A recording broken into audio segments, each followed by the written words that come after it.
శరీరానుసారులు శరీర విషయముల మీద మనసులు ఉంటారు.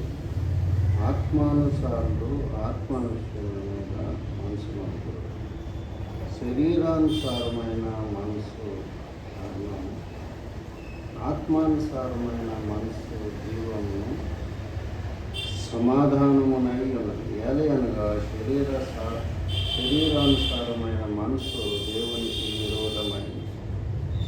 అది దేవుని ధర్మశాస్త్రమునకు లోబడి ఈ మాత్రము లోబడని కాగా శరీర స్వభావం కలవారు దేవుణ్ణి సంతోషపరచనేరు.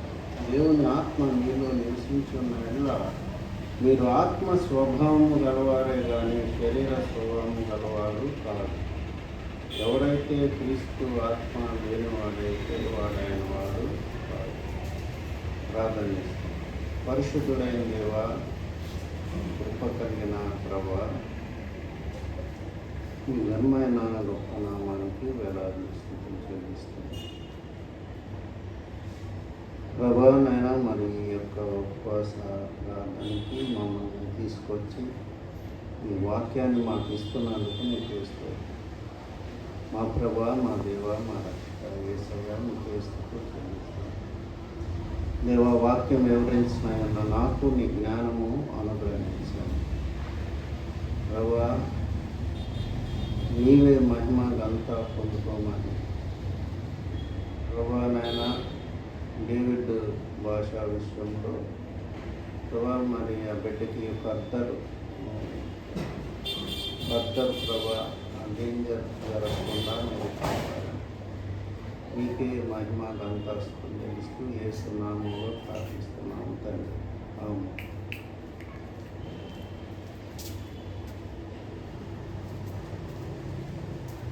భూమి మీద ఉన్న వాళ్ళందరూ కూడా రెండు భాగాలుగా మనం విభజించవచ్చు. శరీరానుసారులు, ఆత్మానుసారులు. పుట్టుకతోనే శరీరానుసారులుగా ఆత్మానుసారులుగా మనం పుట్టలేము. అయితే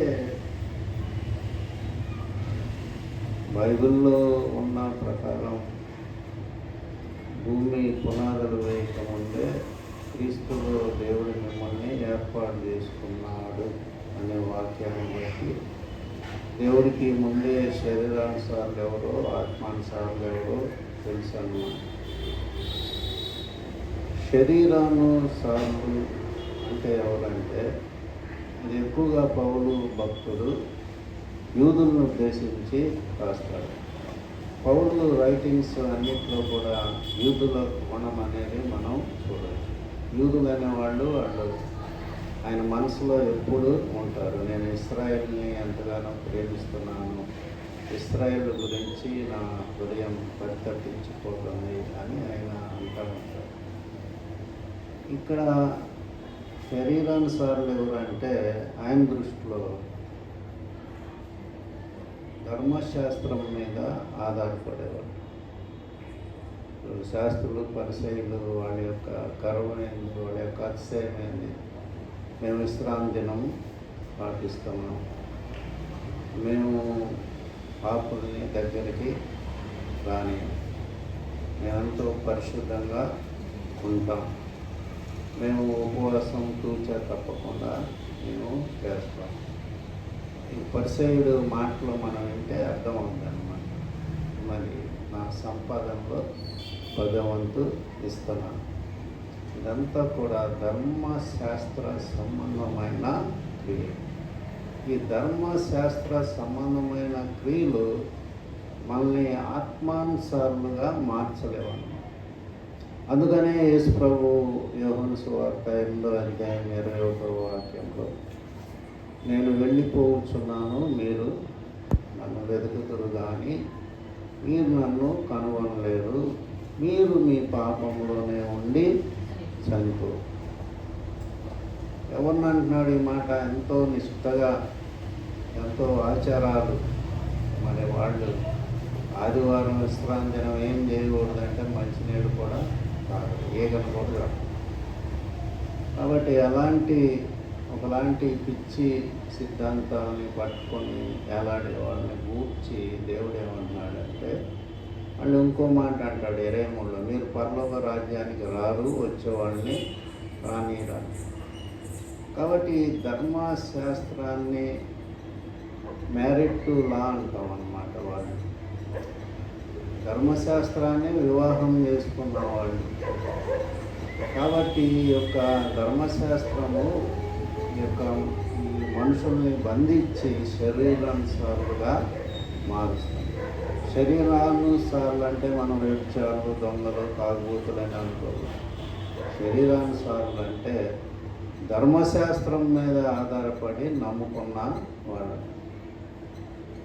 అబ్రహాము యెహోవాను నమ్మెను, అదే ఆయనకి నీతిగా ఎంచు. కాబట్టి ఇక్కడ నమ్మకం, యేసుక్రీస్తు మీద ఉన్న నమ్మకం. ఆయన మన కోసం చనిపోయాడు, మన పాపాలన్నీ తుడిచివేశాడు. ఆయన యందు విశ్వాసం ఉంచితే మనం నీతిమంతులమని. ఎప్పుడైతే మనం మన పాపాలు ఒప్పుకుంటామో అప్పుడు మన ఆత్మ అనేది స్టార్ట్ అవుతుంది అన్నమాట. అందువల్ల ఇక్కడ పౌలు శరీరానుసారమైన మనసు మరణం అన్నాడు. శరీరానుసారులు శరీర విషయాల మీద మనసు. శరీర విషయాలంటే అయ్యే శరీర సంబంధమైన విషయాలంటే అయ్యో ఘోరమైన పాపాలు ఏం కాదు, కానీ ఈ యొక్క ఆచారాలు, వ్యవహారాలు, సిద్ధాంతాలు. మరి యేసు ప్రభువుని ఏమంటారు వాళ్ళు? ఆదివారం విశ్రాంతి దినం స్వస్థపరిచారు. అప్పుడు ఆయన ఏమంటాడు? మీ ఎద్దు గుంటలో పడితే మెత్తిరా. కాబట్టి ఇట్లా మూర్ఖమైన ఒక వాదన, వ్యర్థ వాదనతో ఉన్న వాళ్ళని శరీరానుసారులు. మరి దేవుడు ఎంతోమంది వేషాలని, సొంతాలని మార్చినట్టు మనం బైబిల్లో చూస్తాం. అంతకంటే ప్రమాదం అన్నమాట ఈ ఆచారాన్ని పాటించారు. పెళ్ళిళ్ళు భలే చేస్తారు ఆచారం. క్రైస్తవులు ఏం చేస్తారు? తమలపాకులు చీదరేసి ఎప్పుడు వెళ్ళిపోదాం బాబు. పని పాట లేని వాళ్ళందరూ వచ్చి కుడిదాల ముందే అని అంటారు. ఏదో శాస్త్రం అని చెప్తూ ఉంటారు బుద్ధి లేని. కాబట్టి శరీరానుసారులు అంటే అలా అన్నమాట. శరీరానుసారులు అంటే ఊరక లోకం దృష్టిలో వాళ్ళు మంచోళ్ళు కావచ్చు, కానీ దేవుని దృష్టిలో దేవుని ఆత్మని పొందుకోలేము. నిన్న క్రిస్ అనే ఒక ఆయన హైదరాబాద్ వచ్చారు. మీరు టీవీలో ఆయన ప్రసంగాలు వినే ఉంటారు. యెహోవా దేవుడు యేసు ప్రభుని మించి ఉండడానికి. యేసు ప్రభువే యెహోవా దేవుడు. ఆ బౌండరీస్ దాటంట. జీసస్ క్రైస్ట్ యెహోవా దేవుడు. ఆయన మించి దేవుడు ఉండడంట. యేసు క్రీస్తుని మనం బాగా స్టడీ చేసినప్పుడు ఆయనే దేవుడు అని బైబిల్లో ఉంది. ఏముంది బైబిల్లో? నేను ఆయన అని మీరు ఒప్పుకోకపోతే మీరు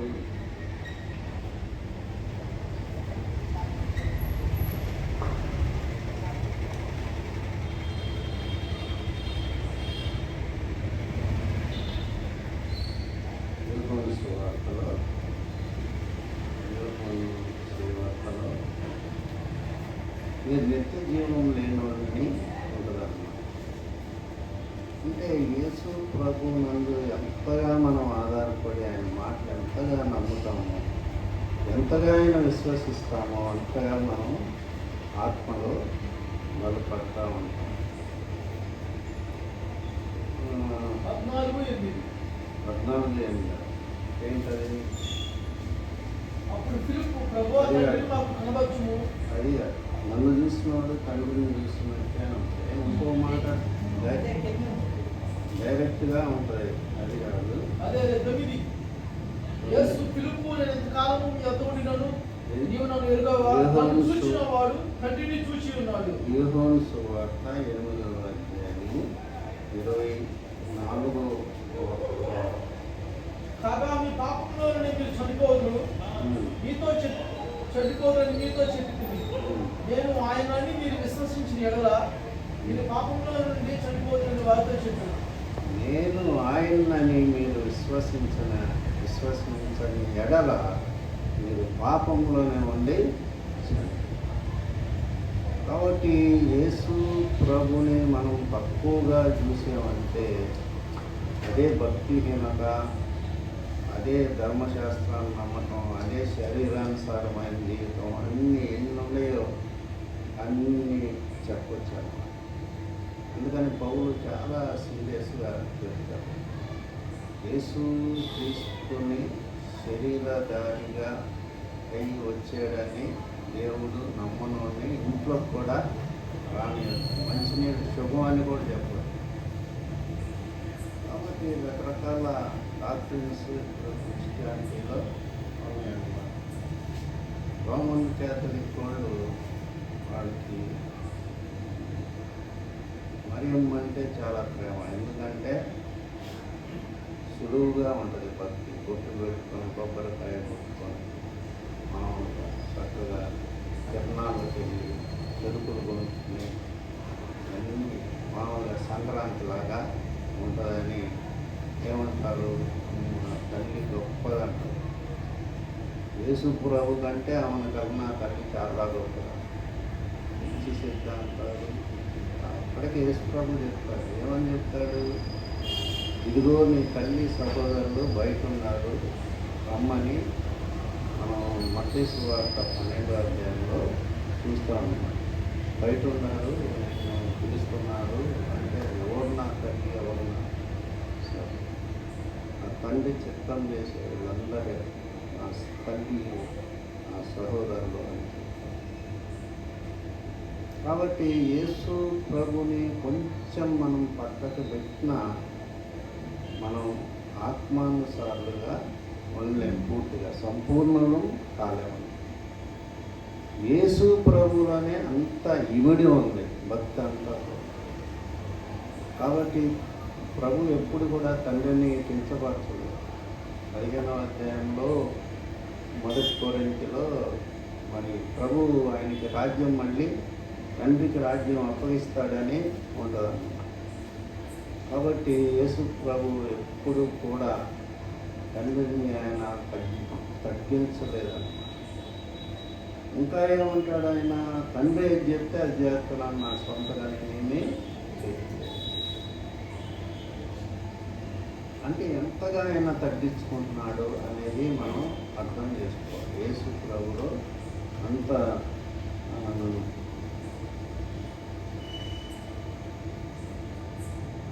5వ అధ్యాయం యోహాను సువార్త 19వ వాక్యం. యోహాను సువార్త 5వ అధ్యాయం 19వ వాక్యం.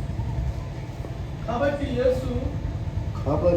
యేసు వారికి ఇట్లు ప్రత్యుత్తరం ఇచ్చాను. తండ్రి ఏది చేయుట కుమారుడు చూచునో అదే కానీ తనంతట తాను ఏమీ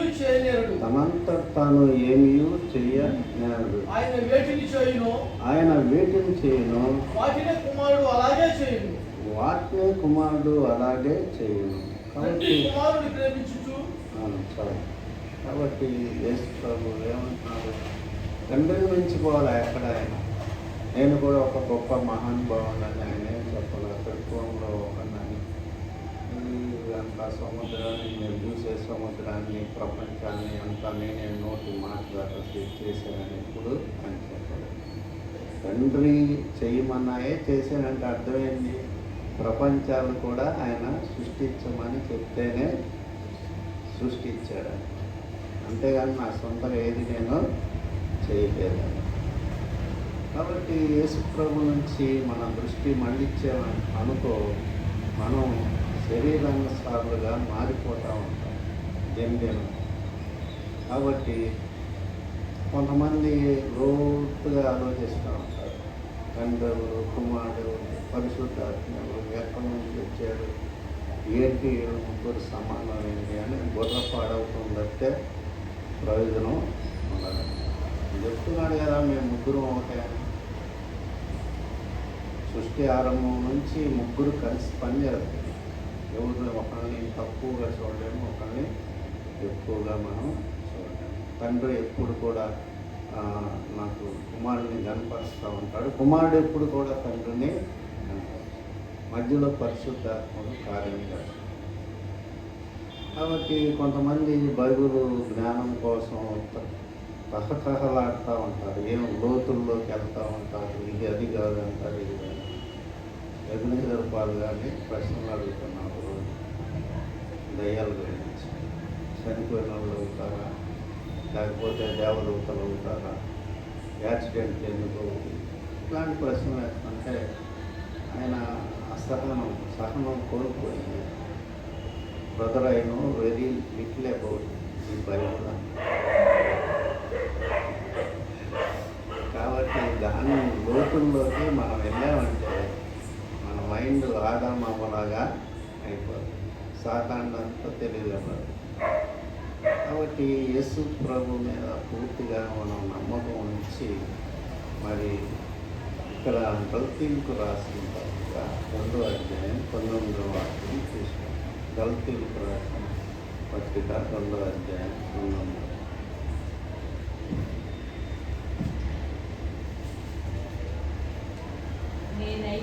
నేనైతే దేవుని విషయమై జీవించు నిమిత్తం ధర్మశాస్త్రము వలన ధర్మశాస్త్రం విషయమై చచ్చినవాడ. కాబట్టి ఇప్పటికి కూడా యూదులు గర్వమైంది ధర్మశాస్త్రమే. ఇప్పటికీ వాళ్ళు బలి ఇస్తూ ఉంటారు, ధర్మశాస్త్రం తోరా అంటారు, అది అంటారు. ఆది కాండం, నిర్గమ కాండం, లేవి కాండం, సంఖ్యాకాండం, ద్వితీయోపదేశ కాండం, అది వాళ్ళ గర్వం కూడా ధర్మశాస్త్రాన్ని గురించి ఇప్పుడు కూడా వాళ్ళు గర్వపడుతూ ఉంటారు. ఒక 5%, 10% మాత్రం యేసు ప్రభువుని నమ్ముంటారని నేను అనుకుంటున్నాను. ఎందుకంటే శ్రద్ధ వాళ్ళకు కూడా రక్షణ కాదు. కాబట్టి శరీరానుసారి అంటే నేనేం అర్థం చేసుకున్నాను అనేది మీకు చెప్తున్నాను. ఏం అర్థం చేసుకున్నాను? యేసు క్రీస్తుని గూర్చిన సరైన గ్రహింపు లేకపోవటమే శరీరానుసారమైన జీవితం. యేసు ప్రభుని ఎంతగా సిలువ బలియాగాన్ని ఆయన మరి ఆ వాక్యము శరీరధారి అయి మన మధ్య నివసించాను. కృపా సత్య సంపూర్ణ. ఆ యోహాను సువార్తలో వాక్యాలు ఎంత ఎక్కువగా ధ్యానిస్తామో అంత ఎక్కువగా యేసు ప్రభుని మనం అర్థం చేసుకుంటాం. నా మాట విని నన్ను పంపిన వాని యందు విశ్వాసం ఉంచేవాడు నిత్య జీవం కలవాడు. వాడు మరణంలోనికి రాదు, తీర్పులోనికి రాక మరణంలో నుండి జీవంలోకి దాటి. కాబట్టి యేసు ప్రభు ఎందుకు వచ్చాడు లోకానికి? తండ్రి పంపితే వచ్చాడు, తనంతట తానేం రాలా. మనం ఏమనుకుంటాం, యేసు ప్రభు ప్రేమ గల్లవాడు, తండ్రి మరి అంత యుద్ధాలు చేశాడు అనుకుంటాం. ఈక్వల్లీ వాళ్ళంతా లవింగ్ పర్సనాలిటీస్. తండ్రి, కుమార, పరిశుద్ధాత్ముడు ఈక్వల్లీ లవింగ్ పర్సనాలిటీస్. కాబట్టి అవన్నీ మనం అర్థం చేసుకున్నప్పుడు బైబిల్ లోతుల్లోకి మనం వెళ్ళామన్నమాట. ఒకళ్ళు ఏం చెప్పారు, అది 3 టైప్స్ ఆఫ్ ఎక్స్ప్రెషన్స్ అన్నారు ఒకళ్ళు, తండ్రి, కుమార, పరిశుద్ధ. కాబట్టి శరీరానుసారులు, ఆత్మానుసారులని రోమీయులకు రాసిన పత్రిక 8వ అధ్యాయంలో మనం ధ్యానం చేసుకున్నాం. శరీరానుసారమైన మనసు మరణం. శరీరానుసారమైన మనసు అంటే అవుట్ ఆఫ్ ది క్రైస్ట్ మరణం. ఆత్మానుసారైన మనసు క్రీస్తులో జీవం. అందువలన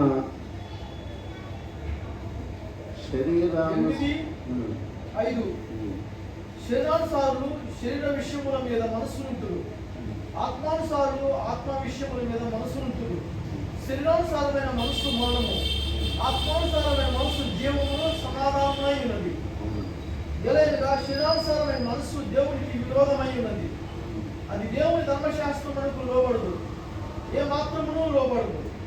కాగా శరీర స్వభావం గల వారు దేవుని సంతోషపరచలేరు. కాబట్టి దేవుడు ఏం చెప్తే అది మనం నమ్మకమే విశ్వాసము, ఆత్మ సంబంధమైన కార్యం.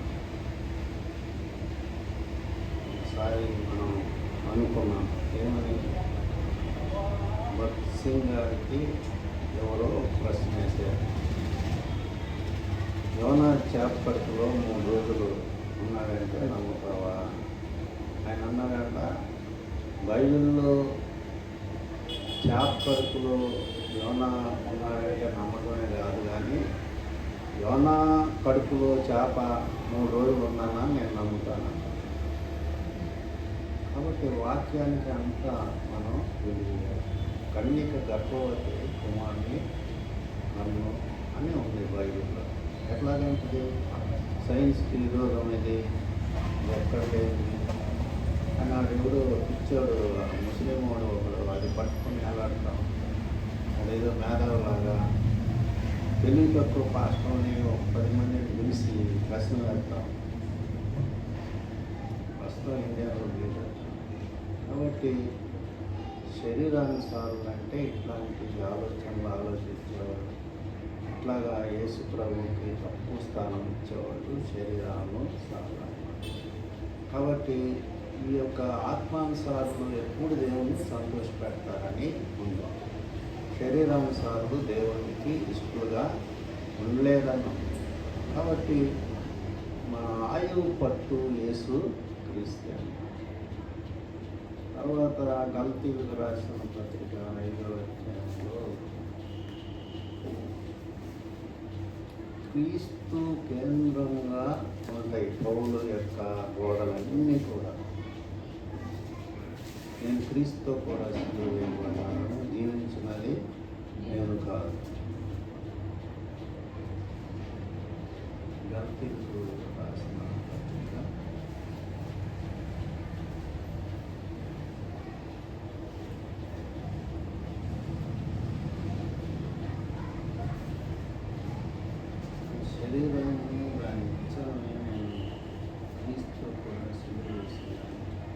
2వ అధ్యాయం 20వ వచనం. నేను క్రీస్తుతో కూడా సిలువ వేయబడి ఉన్నాను. 5వ అధ్యాయం 24వ వాక్యం. క్రీస్తు యేసు సంబంధులు శరీరమును దాని ఇచ్చలతోను దురాశలతోను సిలువ వేసి ఉన్నారు. శరీరానుసారులు అంటే శరీరం నిండా ఇచ్చలు దురాశలు ఉంటా ఉంటాయి, అవి పెరుగుతూ ఉంటాయి, డామినేట్ చేస్తూ ఉంటాయి, అవి మనం శరీరం వైపు లాగుతూ ఉంటాయి. కాబట్టి ధర్మశాస్త్రం అనేది ఈ యొక్క మనిషిని కంట్రోల్ చేయలేకపోయింది. అందుకనే యేసు ప్రభు ఆలోచన చేసి ఆయన వచ్చి తత్వం చెందించి మరి పరిశుద్ధాత్మని ఆయన భూమి మీదకి పంపించాడు ఆయన తర్వాత.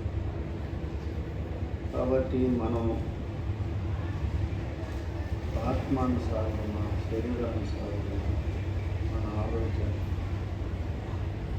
యాకోబు పత్రిక 4 అధ్యాయం 4వ వాక్యం.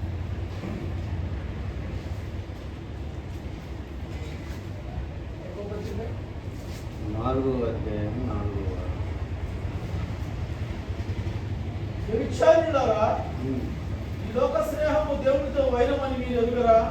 లోక స్నేహము దేవునితో వైరమని మీరు ఎరుగరా? వ్యభిచారులారా, ఇక్కడ గల్తీలకు రాసిన పత్రిక 3వ అధ్యాయం 3వ వాక్యం. మీరింత అవివేకులైతురా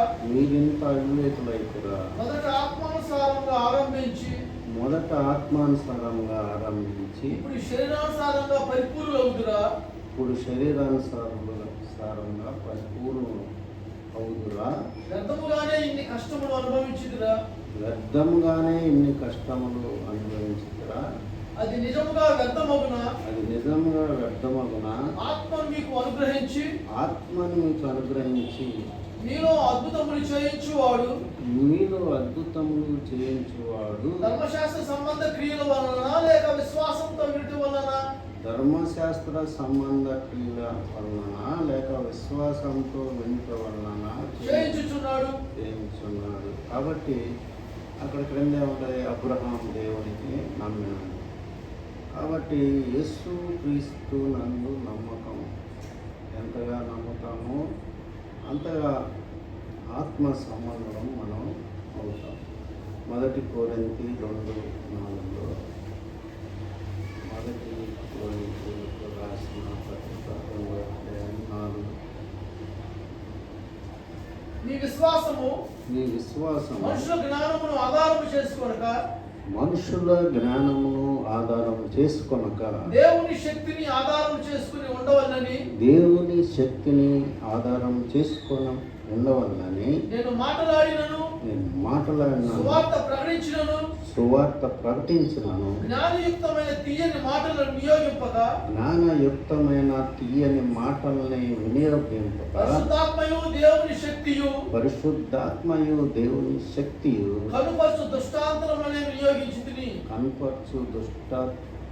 దృష్టాంతములనే వినియోగించుకుని.